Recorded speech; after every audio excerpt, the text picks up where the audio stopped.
வணக்கம், வாழ்க வளமுடன். ரமலான் நோன்பு கஞ்சி எப்படி செய்யலான்னு பார்க்கலாம் வாங்க.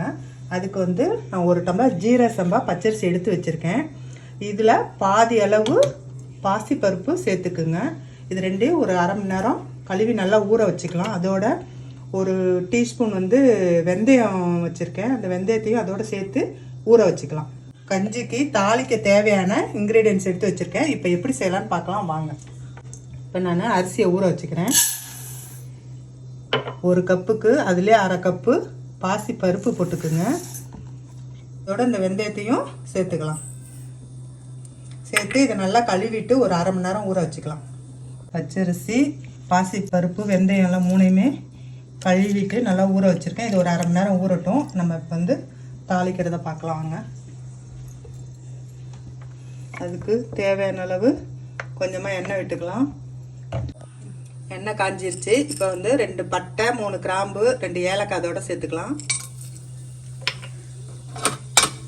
அதோட பெரிய வெங்காயம் மீடியம் சைஸ் 2 நறுக்கி வச்சுருக்கேன். அதை இதோட சேர்த்துக்கலாம்.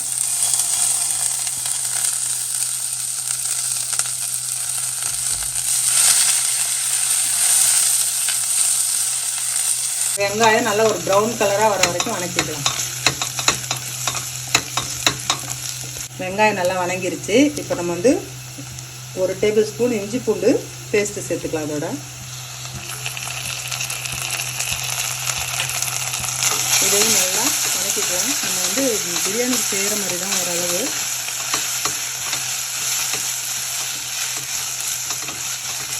மட்டன் நல்லா கொத்தி வாங்கியிருக்கேன்.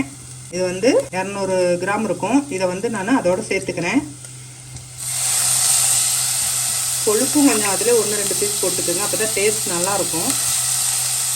கறிக்கடையில் கொத்தி வாங்கிக்கிங்க. இதையும் போட்டு நல்லா வெங்காயத்தோடு சேர்த்து நல்லா வணக்கிக்கலாம்.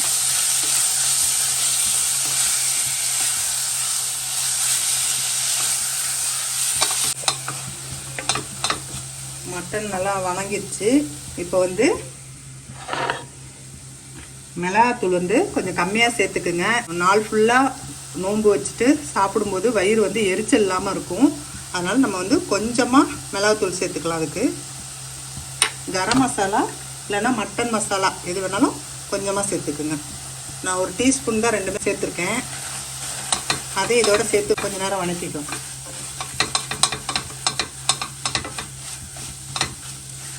மிளகாத்தூள், கரம் மசாலா எல்லாம் பச்சை வாசனை போயிடுச்சு.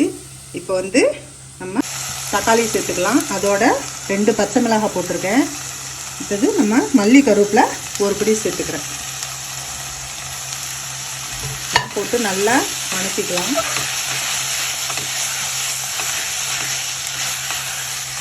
இந்த நோன்பு கொஞ்சம் ரமலான் நோன்பு இருக்கவங்களுக்கு நாள் ஃபுல்லாக வெறும் வயிற்றோட நோன்பு இருக்கிறதுனால உடம்புல உஷ்ணம் அதிகமாகும். அதனால் இதில் பச்சரிசி, பாசிப்பருப்பு, வெந்தயம், மெயினாக வெந்தயம் குளிர்ச்சி உடம்புக்கு.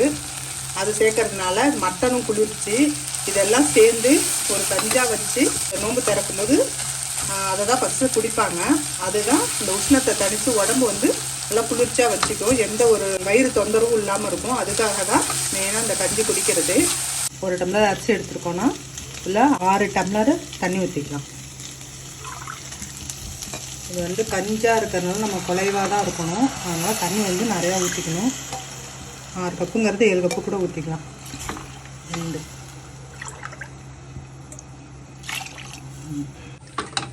இப்போ இதுக்கு தேவையான அளவு உப்பு போட்டுக்கலாம். தேவையான அளவு உப்பு போட்டுக்கலாம். 1 கப்புக்கு 6 கப்பு தண்ணி வச்சுக்கிட்டோம்னா சாதம் அப்படி கொஞ்சம் கெட்டியமாக இருந்துச்சுன்னா நம்ம தண்ணி ஊற்றி கூட கலந்துக்கலாம். அவ்வளோதான். இப்போ நம்ம அரிசியை போட்டு 3 விசில் விட்டுருவோம். நம்ம அரிசி நான் குக்கரில் வைக்கிறதுனால போட்டு விசிலே 3 விசில் விட்டுருவேன்.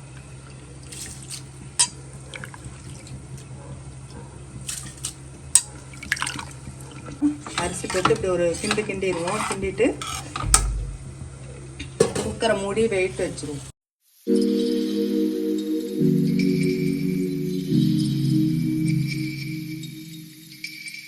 போட்டு ஒரு 3 விசில் வந்தோன்னே நம்ம ஆஃப் பண்ணிக்கலாம்.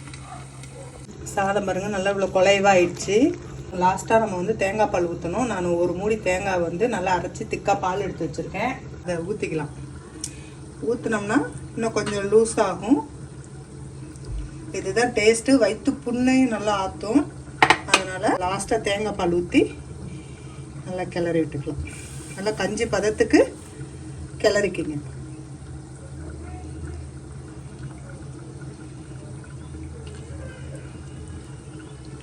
இந்த அளவுக்கு தண்ணி ஊற்றி நல்லா ரெடி பண்ணிக்கிங்க. தண்ணி கொஞ்சம் சூடு பண்ணி நம்ம தேவையான அளவு எந்த திக்னஸ் வேணுமோ அந்த அளவுக்கு வச்சுக்கிங்க. நோம்பு கஞ்சி ரெடி ஆயிடுச்சு.